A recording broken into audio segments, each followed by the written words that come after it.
Ребята, всем привет, меня зовут Олеся, я живу в славном городе Минск, мне 31 год, и я сейчас вам расскажу ту историю, которая произошла, это просто, это какое-то чудо, это непонятный шанс жизни или упущенные возможности, в общем, вы в конце ролика сами об этом мне напишите, вот, друзья, вот эта ситуация произошла, прямо вот сегодня, 30 декабря, в 2 часа ночи, вот под новогоднюю, так сказать, под новогодний канун.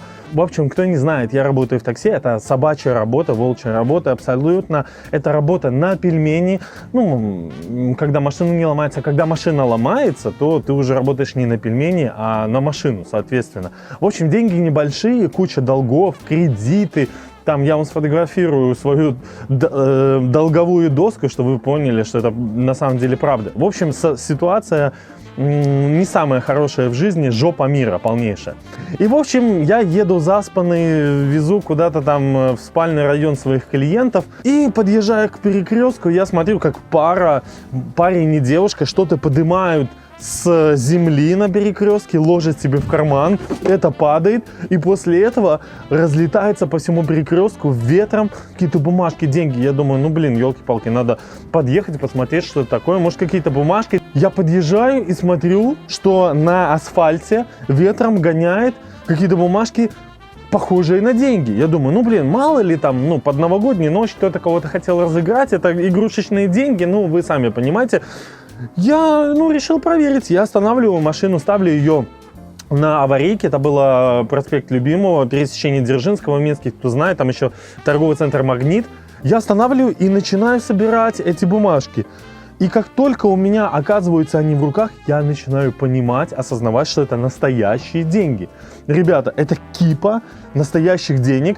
В эквиваленте, чтобы вы понимали, если перевести на доллары, на более понятную валюту, это там от 10 до 50 долларов в эквиваленте. Вот такие бумажки валяются просто так на перекрестке. То есть это 20, 50, 100 белорусских рублей. И когда ты видишь просто эти деньги, которые просто валяются у тебя, ты не можешь поверить, ты себя начинаешь щипать, ты думаешь, что это сон, просто потому что, вот представьте, вы видите, как большая сумма денег просто валяется на безлюдной улице, и вы находитесь рядом с ней.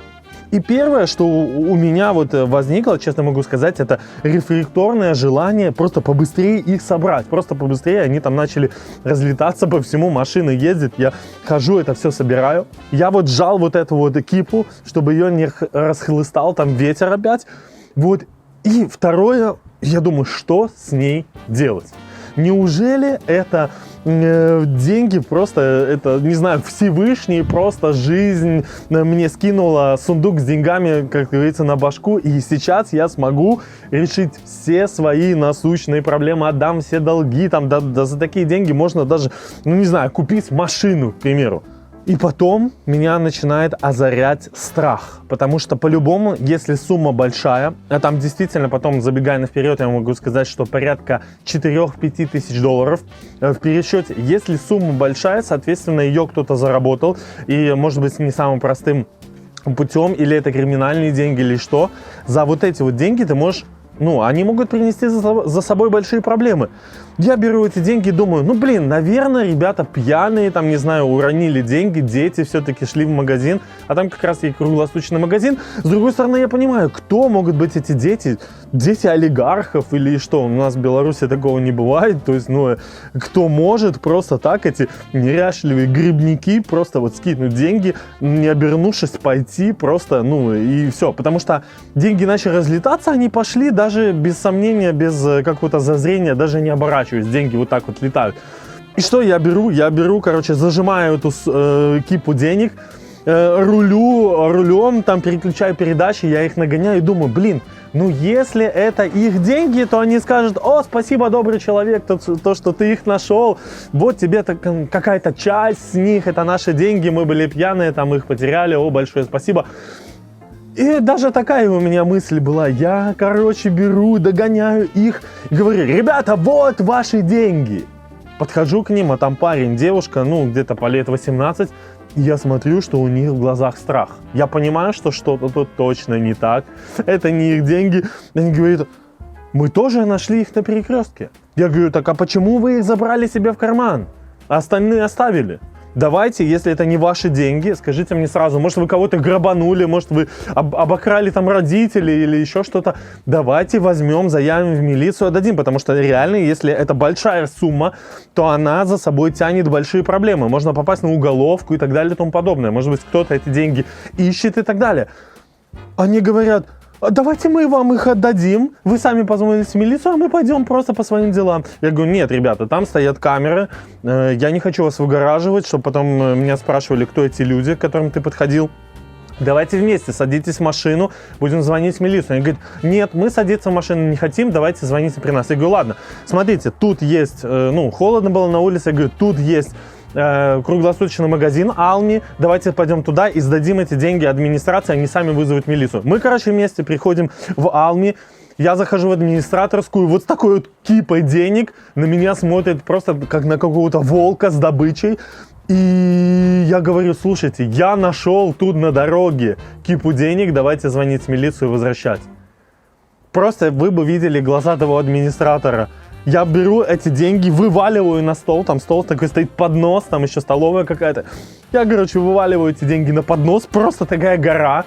Плюс еще вываливают эти ребята, у которых была вторая часть, это еще дополнительная гора. Администратор смотрит на это и говорит: зови директора, зови менеджера, зови кассира, сам я своими руками это все не посчитаю. Давайте сделаем опись, запишем ваши данные, там вы оставите свои телефоны, мы вызовем потом милицию. Мы начинаем считать вот эти кадры, мы начинаем считать, и просто даже соток, просто в моей экипе, которую я сдал, просто было 16 соток. 16 соток это белорусских, по 100 белорусских рублей, это по $50. 16 купюр просто по $50, это уже было $800 только сотками. Там дальше идет 50-ки, там много было 20-х, там десятки и так далее. И вот все это было в такой резиновой, резиной обкручено, резинкой. И сразу кассир сказал, что это какая-то выручка, кто-то потерял выручки или кто-то у кого-то уворовал выручку. Вот этих молодых ребят, которых я привел, они стоят, они просто покраснели. Я говорю: ребята, откуда у вас эти деньги? Я говорю: почему вы взяли половину, остальную оставили, она там вся разлетелась. Они говорят: мы просто так нашли. И я понимаю, что что-то тут не так, но я не хочу на них давить, я же не следователь. Ладно, там милиция разберется и так далее и тому подобное. В общем, я сдал эти деньги, все, я ушел, потому что мне нужно было работать, все-таки ночь, предновогодняя ночь, надо работать, и я поехал там работать, но мне все равно было интересно, куда вообще эти деньги ушли, и я потом, когда оказался на этом районе еще раз, я заехал в гипермаркет и увидел, что возле гипермаркета собралась милицейские машины. Я подхожу, говорю: слушайте, вы по поводу денег? То есть уже милиционеры приехали, видимо, их вызвали. Я говорю: да. Вы их потеряли? Я говорю: нет, я тот человек, который их нашел. Я говорю, они говорят: едьте в городской отдел милиции, напишите заявление, то, что вы их нашли, потому что по-любому вас будет вызывать. Я говорю: окей, лучше сейчас я поеду, напишу это заявление, потому что, я живу не в этом районе, и мне тут как раз-таки близко. Я приехал сам. Представляете, я сам сдал деньги, я сам приехал, написал это заявление. И потом говорю: слушайте, я говорю дежурному: слушайте, а что будет с этими деньгами, как? Это просто я не понимаю вообще, потому что даже администраторы вот этого Almi, магазина, гипермаркета круглосуточного говорили, что да, нам возвращали кошельки, да, нам возвращали там мобильные телефоны, возвращали кошельки с деньгами, но чтобы там было такое количество денег, это самая большая сумма, которую вообще нам возвратили. Эквивалент $5000, представьте. И, они говорят: может быть, там кто-то обронил, но вы же понимаете, сейчас время корпоративов, может, кто-то пьяный. Но обычно, вот он что сказал, но обычно граждане эти деньги не возвращают. Поэтому большое спасибо вам, граждане, что вы их вернули.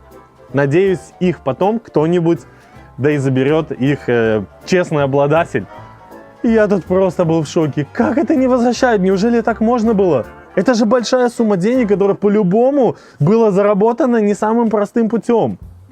По-любому было заработано или криминалом, или не самым простым путем, или по-любому кем-то, проебано, значит, по-любому кто-то пойдет в милицию и напишет заявление. По-любому просто. Это не какая-то обоссанная двадцатка, которую ты можешь просто так положить себе там куда-то в штаны и пойти, потому что ее никто не будет искать. Это, сука, 10 000 белорусских рублей. Примерно 5 000 баксов. Представьте. И я вышел, короче, такой немножко в недоумении, да, потому что начинает все-таки, начинаешь делать какой-то самоанализ, являешься ли ты героем, который сдал, или просто лохом, который не воспользовался возможностью для себя.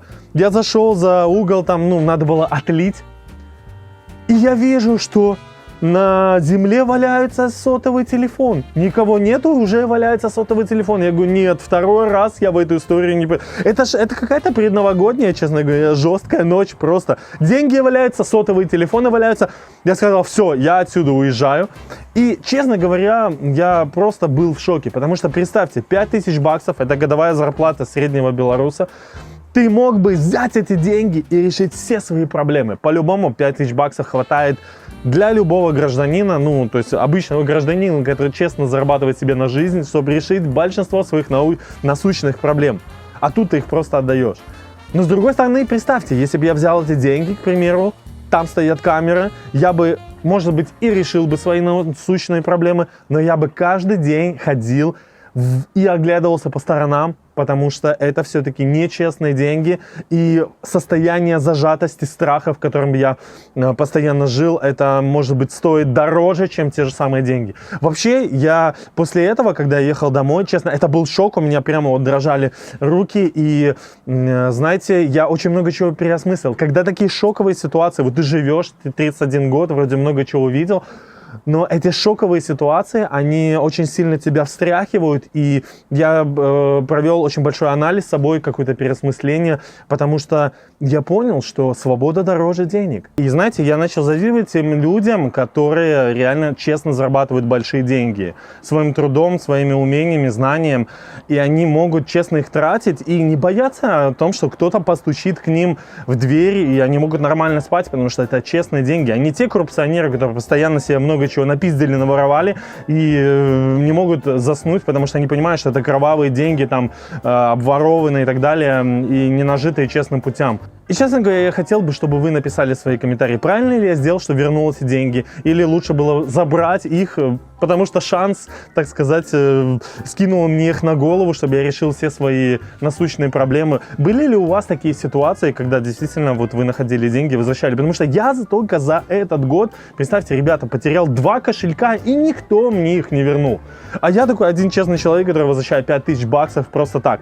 Но мне кажется, что вот эта ситуация, она немножко нечистая, что те ребята, которые нашли эти деньги первыми, которые разлетелись потом по всему перекрестку, это не просто какие-то деньги, может, они знают чего-то большего, но во всяком случае, если это ваши деньги, вот они находятся в городском отделе милиции на Малиновке, городской отдел милиции номер 1, если это ваши деньги, приезжайте туда, докажите, что это ваши деньги, и все, и вам их отдадут, но это удивительная ситуация, честно, вот она действительно научила меня, что свобода дороже денег. Когда ты свободен, пускай я эти деньги заработаю за год, но я их заработаю, они будут честные, я буду хорошо спать. Свобода и честность, она важнее, чем то, когда бы ты ходил, постоянно оборачивался, елки-палки, может меня заметут, может это какие-то грязные деньги. По-любому это какая-то выручка, и перед Новым годом, может быть, кто-то пьяный мог ее там как-то обронить и так далее.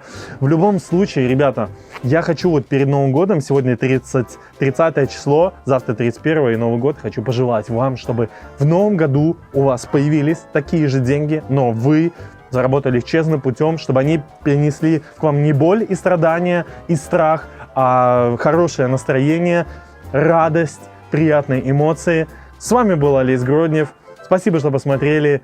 Успехов, удачи и пока!